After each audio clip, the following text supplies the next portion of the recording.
सभी को नमस्कार। आज हम क्लास में आए हैं। टॉपिक करेंगे आज हम अपना डेरिवेटिव। डेरिवेटिव्स या फिर इसी को डिफरेंशिएशन भी बोलते हैं। ठीक है, डेरिवेटिव या डिफरेंशिएशन दोनों एक ही चीज़ें हैं। ठीक है,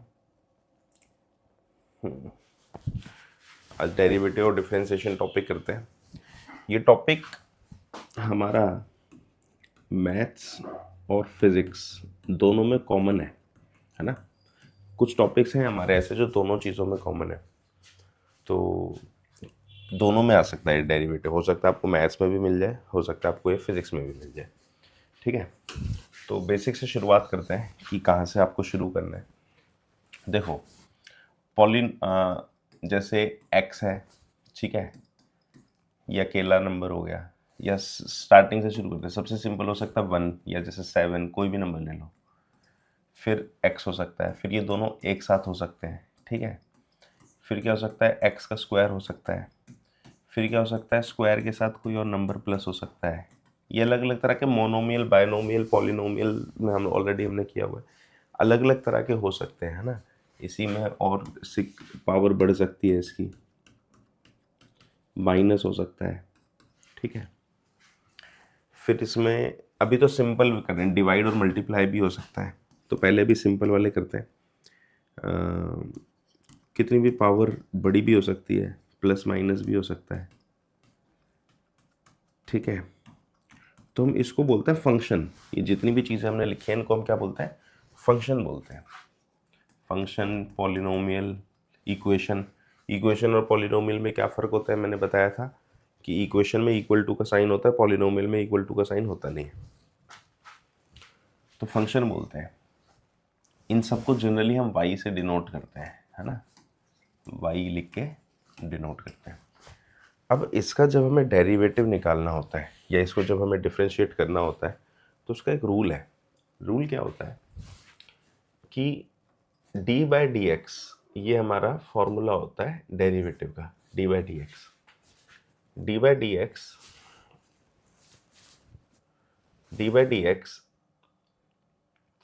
सपोज करो k है। k मतलब ब्रैकेट के अंदर जो भी मैं लिखूंगा ना, मैं इसका डेरिवेटिव कर रहा हूँ। ठीक है,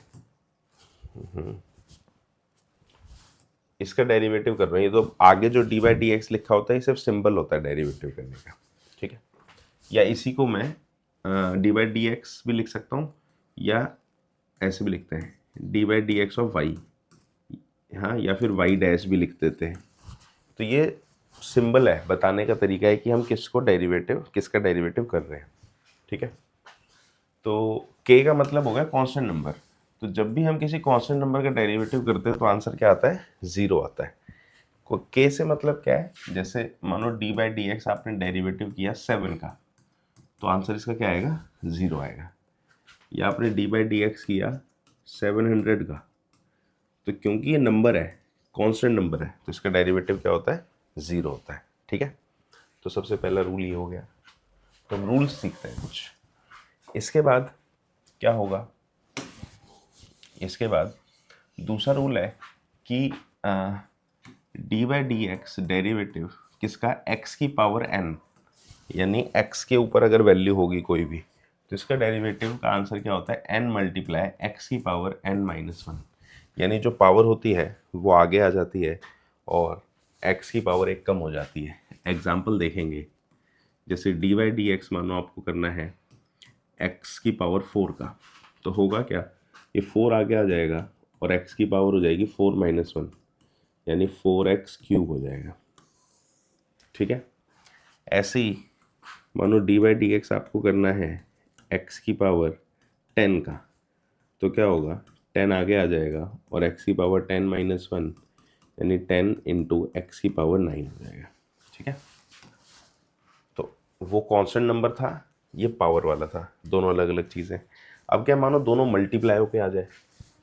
मल्टीप्लाई होने का मतलब देखो, आप ना एग्जाम्पल से ज़्यादा समझोगे। जैसे 7x³ हो गया मानो, तो इसमें क्या है, देखो आगे कांस्टेंट नंबर भी है और x भी है और x की वेरिएबल भी है।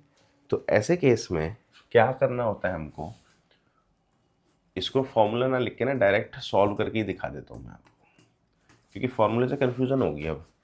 तो होता है क्या, जो एक कांस्टेंट नंबर है ना ये बाहर आ जाता है, 7 बाहर आ जाएगा और ये डिफरेंशिएट हम करेंगे एक्स क्यूब को। ठीक है, जब भी कांस्टेंट नंबर, देखो जब कांस्टेंट नंबर अकेला है तब तो उसका डेरिवेटिव 0 होता है, लेकिन अगर कांस्टेंट नंबर किसी के साथ मल्टीप्लाई होके आ रहा है तो वो नंबर बाहर आ जाता है और बाकी का डेरिवेटिव कर देते हैं। फिर इसका डेरिवेटिव वैसे ही होगा जैसे हमने वहाँ पे किया, जैसे एक्स का क्यूब है ना, तो एक्स का क्यूब का डेरिवेटिव हो जाएगा 3x का स्क्वायर, जो हमने यहाँ किया 3 आगे आ गया और एक्स की पावर एक कम हो गई। अब लेकिन ये जो कांस्टेंट नंबर है मल्टीप्लाई हो जाएगा तो 7 3 हो जाता है 21, तो इसका डेरिवेटिव क्या हो गया, 21x स्क्वायर हो गया डेरिवेटिव। ठीक है, तो ये सिंगल अकेला नंबर था। फिर अगर ये पावर में आ जाए सिर्फ तो ये ऐसा होता है, और अगर दोनों मल्टीप्लाई होके आ जाए तो ऐसे डेरिवेटिव करना होता है। ये 3 बातें। ठीक है, मैसेज आया किसी का, सर हम लाइव क्लास ज्वाइन नहीं कर पाते, सो लाइव क्लास ऐप में अवेलेबल है ना बाद में देखने के लिए? हाँ हाँ सर, बाद में आप देख सकते हो लाइव ऐप, लाइव क्लास भी। और मैं जो लोग ऐप के अंदर ज्वाइन है उनको पहले ही बता चुका हूँ कि लाइव क्लास की कोई ज़रूरत भी नहीं है आपको। लाइव क्लास में तभी आए जब आपका कंटेंट पूरा हो जाए, या फिर अगर आपने कोई टॉपिक करना है तो कर सकते हैं। एक्स्ट्रा प्रैक्टिस के लिए ज़रूरत का मतलब ये है कि ऐसा नहीं है कि उसको करे कि छूट गया कुछ, है ना, कंटेंट के अंदर सब कुछ है। ज़रूरत का मतलब ये है कि आप प्रैक्टिस के लिए कभी भी आ सकते हैं। हम जब भी लाइव क्लास लेते हैं, कोई एक टॉपिक कवर करते हैं, वो इसलिए होता है कि रिवीजन हो जाए, है ना। रैंडमली कोई ना कोई क्लास आपको भी रहेगा कि हाँ भाई ये टॉपिक हुआ था आज, लेकिन जो भी मैं करा रहा हूँ ऐसा नहीं है कि वो कंटेंट में नहीं है ना, सारी चीज़ें कंटेंट में ऑलरेडी हैं। चलो, तो 3 चीज़ें हो गई। हाँ, इसके बाद नेक्स्ट तरीका क्या होता है, अब हम जैसे कुछ चीज़ें प्लस या माइनस में आ रही है ना, जैसे 7x cube plus 3x square. अब मुझे इसको डेरिवेटिव करना है। देखो हम धीरे धीरे बढ़ रहे हैं। पहले मैंने आपको बताया कि एक सिंपल नंबर कांस्टेंट नंबर अकेला होगा तो कैसे डेरिवेटिव होगा, फिर x की पावर n होगी तो कैसे डेरिवेटिव होगा, फिर वो दोनों मल्टीप्लाई होके आएंगे तो कैसे डेरिवेटिव होगा। अब हम कर रहे हैं कि अगर कोई चीज़ प्लस माइनस में लंबी इक्वेशन में आ जाएगी तब कैसे डेरिवेटिव होगा। जब हम इसका डेरिवेटिव करेंगे तो क्या होता है, जब भी प्लस या माइनस होता है तो इनको अलग अलग डेरिवेटिव कर देते हैं। कैसे, इसमें 7x क्यूब का डेरिवेटिव अलग से हो जाएगा और 3x स्क्वायर का डेरिवेटिव अलग से हो जाएगा।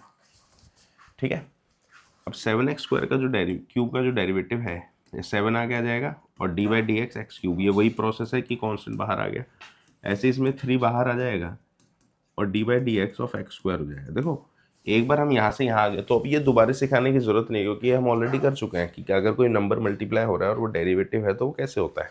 ठीक है, अब इसे सिंप्लीफाई करेंगे, ये 7 आगे रहेगा, ये 3x स्क्वायर हो गया, ये 3 इंटू एक्स स्क्वायर का 2x हो जाएगा, तो ये बनता है 21x स्क्वायर प्लस 6x। ठीक है, तो जब हमारे पास प्लस या माइनस, अगर यही चीज़ माइनस में होती तो प्लस की जगह माइनस आ जाता है, और ज़रूरी नहीं है 2 ही हैं, अगर ये 4 5 भी होते तो उन सबको भी अलग अलग करके हम डेरिवेटिव कर देते, प्लस हो या माइनस हो। तो डेरिवेटिव के बेसिक्स की शुरुआत हमने करी है। डेरिवेटिव कैसे करते हैं, अच्छा इसको लिखने का भी तरीका होता है। लिखने का तरीका क्या होता है, जैसे कि y इज इक्वल टू मानो 6x स्क्वायर प्लस 7x है, या माइनस लिख लेते हैं, बड़ा कर देते हैं। चलो मानो हमारे पास एक फंक्शन है 21x cube minus 6x square plus 7x minus 3। ठीक है, अब इसको y डैश भी लिखते हैं। y डैश का मतलब क्या होता है, डेरिवेटिव ऑफ y, या फिर इसी को मैं dy बाई डी एक्स भी लिख सकता हूँ। तो ये दोनों सिंबल हैं इसके, तो होगा क्या, मानो कहीं पे आपको लिखा हुआ आ जाए तो आपको पता होना चाहिए भाई y डैश क्या होता है या dy बाई डी एक्स क्या होता है ना। सिंबल भी बहुत ज़रूरी है, क्योंकि क्वेश्चन में y डैश लिखा हो, मानो लिख दे कि y ये है फाइंड y डैश, तो आपको यही नहीं पता होगा y डैश क्या है तो कैसे बात बनेगी। तो इसका जो डेरिवेटिव होगा वो 21 गुना में 3 डायरेक्ट लिख देता हूँ मैं, 63x स्क्वायर हो जाएगा, ये हो जाएगा माइनस 12x, ये प्लस 7 हो जाएगा। तो इसका डेरिवेटिव हो गया। ठीक है, अच्छा इसी में एक डबल डेरिवेटिव भी होता है। डबल डेरिवेटिव क्या होता है ये देखेंगे। डबल डेरिवेटिव में इसको हम बोलते हैं डबल डेरिवेटिव। डबल डेरिवेटिव क्या होता है, जैसे y फंक्शन था मेरा, तो मैंने जब इसका सिंगल डेरिवेटिव किया तो इसको y डैश लिख दिया। या फिर इसी को मैं dy बाई डी एक्स भी लिखता हूँ, है ना। ये अभी तक हमने सीखा है सिंगल डेरिवेटिव था, ये क्या था, सिंगल डेरिवेटिव, ठीक है। अच्छा, इसी को अगर आप डबल डेरिवेटिव करते हो तो y डबल डैश हो जाएगा, इसको हम क्या बोलते हैं, डबल डेरिवेटिव।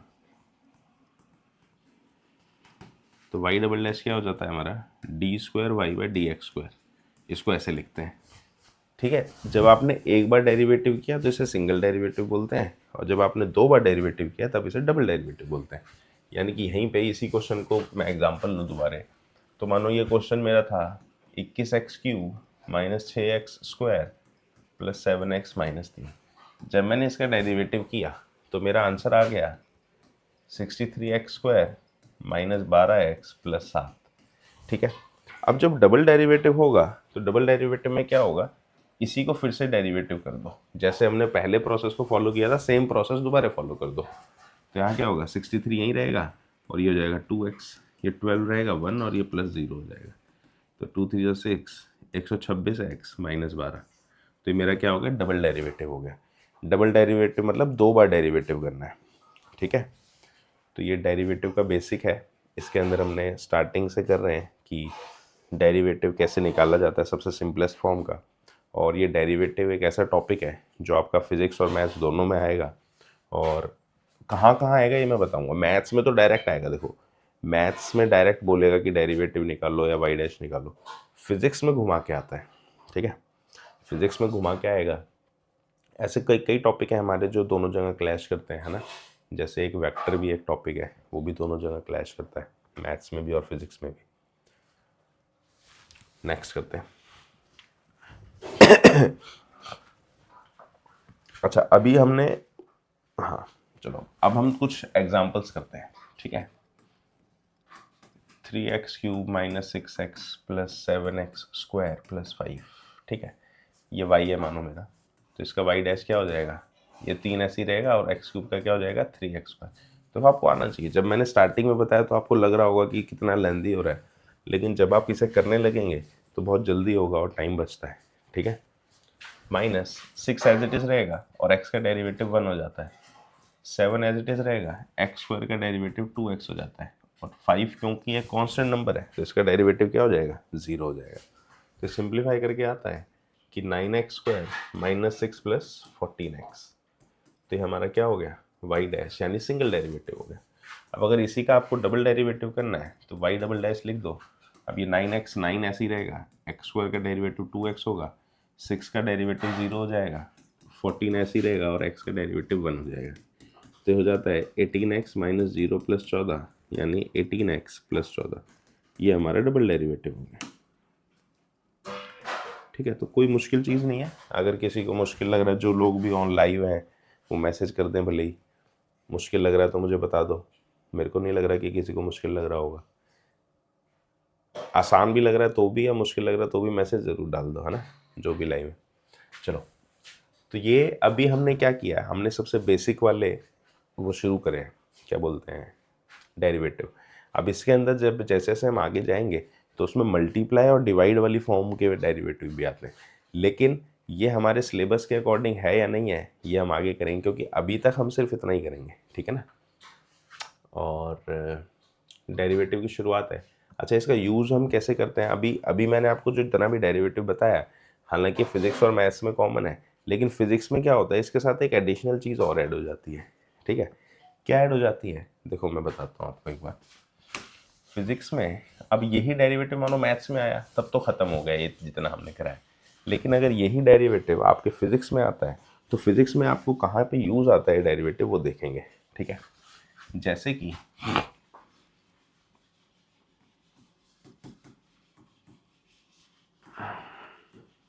फिजिक्स में हमारे पास 3 क्वांटिटीज है, डिस्प्लेसमेंट, वेलोसिटी और एक्सेलरेशन, ठीक है। क्या क्या है, डिस्प्लेसमेंट, वेलोसिटी और एक्सेलरेशन, ये 3 चीज़ें हैं। तो अब हम डेरिवेटिव में करते क्या है कि हम डेरिवेटिव का यूज़ करके ये तीनों चीज़ों को फाइंड आउट करते हैं। लेकिन अच्छा, एक चीज़ और है, ये यूज़ भी तभी होगा जब क्वेश्चन इसके अकॉर्डिंग दिया होगा। तो इस तरह के क्वेश्चन में हमको जो डिस्प्लेसमेंट, वेलोसिटी और एक्सेलरेशन है ये एक्चुअल में फंक्शन की फॉर्म में दिया होता है, in the form of function दिया होता है, और हमें बोलता है कि डिस्प्लेसमेंट ये है तो वेलोसिटी निकालो, ठीक है, या एक्सेलरेशन ये है तो वेलोसिटी निकालो, कुछ भी दे देता है। तीनों का आपस में रिलेशनशिप होता है, ठीक है। ये रिलेशनशिप फिजिक्स में कैसे होता है ये हम आगे करेंगे। तो सबसे पहले आप लोग डेरिवेटिव सॉल्व करना सीखें, है ना। जो मैंने आपको स्टेटमेंट बताई तो वो डेरिवेटिव सिंप्लीफाई करना सीखें। उसके बाद मल्टीप्लाई डिवाइड वाले डेरिवेटिव भी हम करेंगे, ठीक है। बाकी लाइव हम आए हैं, किसी को कोई डाउट है तो पूछ सकता है। लाइव क्लास में जो जो ज्वाइन है उनको मैं बता दूं, किसी को ऐसा लग रहा है कि लाइव क्लास छूट जाती है तो कोई इशू नहीं है। देखो कंटेंट पूरा है ना। आपका जो कंटेंट है, देखो आपको चाहिए मेरा कंटेंट ना छूटे, सीधी बात है सबको, है ना। तो कंटेंट अगर आप हमारा जो कोर्स के अंदर जो भी कंटेंट है ना, वो कंप्लीट है लाइव विदाउट लाइव को। देखो ऐप के अंदर जो है ना, ऐप के अंदर क्योंकि डाउट हो रहा है लोगों को, ऐप के अंदर देखो सर आपको दो चीज़ें मिलती हैं, एक तो कंटेंट सेक्शन है और एक लाइव क्लास है। कंटेंट के अंदर कंप्लीट सिस्टम है, अगर आपने कंटेंट कर लिया ये खुद में कंप्लीट है। ये लाइव क्लास सिर्फ एक्स्ट्रा है आपके लिए, ठीक है। लाइव क्लास सिर्फ एक्स्ट्रा है आपके लिए, क्योंकि लाइव क्लास का एक और रिस्ट्रिक्शन होती है ना कि इसकी टाइमिंग नहीं हो पाती, है ना। आप सेम टाइम पे सब लोग मुझे ज्वाइन नहीं कर सकते। हाँ, ये लाइव क्लास कंप्लीट कब होगी, जब हमारा ऑफलाइन बैच होगा ना। ऑफलाइन बैच जब हमारा लाइव आएगा, ऑफलाइन बैच हमारा जब लाइव आएगा तब ये कंप्लीट होगा खुद में, है ना। ये 20 से 22 जनवरी के आसपास जब भी लोग आएंगे, कॉल्स आ रही हैं मेरे पास काफ़ी, लेकिन ये डिपेंड करता है कि लोग कब आते हैं। तो 20 से 22 जनवरी से लाइव क्लास आएगी डेली, वो खुद में कंप्लीट होगी। लेकिन ऑनलाइन जो लोग ज्वाइन है उनको मैं बता दूं कि ये कंटेंट करना है आप लोगों को सिर्फ, है ना तो कहीं यूट्यूब पे जाना है, यूट्यूब पे भी कहीं जाने की ज़रूरत नहीं है, लाइव क्लास में कहीं जाने की ज़रूरत नहीं, किसी से कुछ पूछने की ज़रूरत नहीं है। आप सिर्फ कंटेंट पूरा करो, काम खत्म। हाँ, पूछने की ज़रूरत ये है कि अगर आप लोगों को कहीं पे भी डाउट आता है तो मैसेज करो, कॉल करो, ठीक है। बाकी सारी चीज़ें ऐप के अंदर कंप्लीट हैं और पेपर आने ही वाला है, तैयारी करें। और किसी भी तरह की हेल्प चाहिए हो आप मैसेज कर सकते हैं, कॉल कर सकते हैं। अगर किसी को कोई कमी लग रही है तो भी मेरे को सजेशन दे सकते हैं, मैसेज कर सकते हैं, है ना। बाकी हमें इंतज़ार रहता है कि भाई कोई बताए कि ये कमी है ताकि हम ठीक करें। बाकी ऐसी कमी कोई ख़ास मिलेगी नहीं आपको। और समझ में नहीं आ रहा किसी को तो मेरे को मैसेज कर सकते हैं, किसी भी तरह का डाउट है। बाकी ऐसा कोई डाउट आ नहीं रहा, मैंने देख लिया है काफ़ी, ठीक है। बाकी सभी को बेस्ट ऑफ लक, एग्ज़ाम की तैयारी करो। अभी टाइम कितना रह गया, थोड़ा टाइम बचा है क्लास पेपर में, है ना, ठीक है। चलो, बेस्ट ऑफ लक।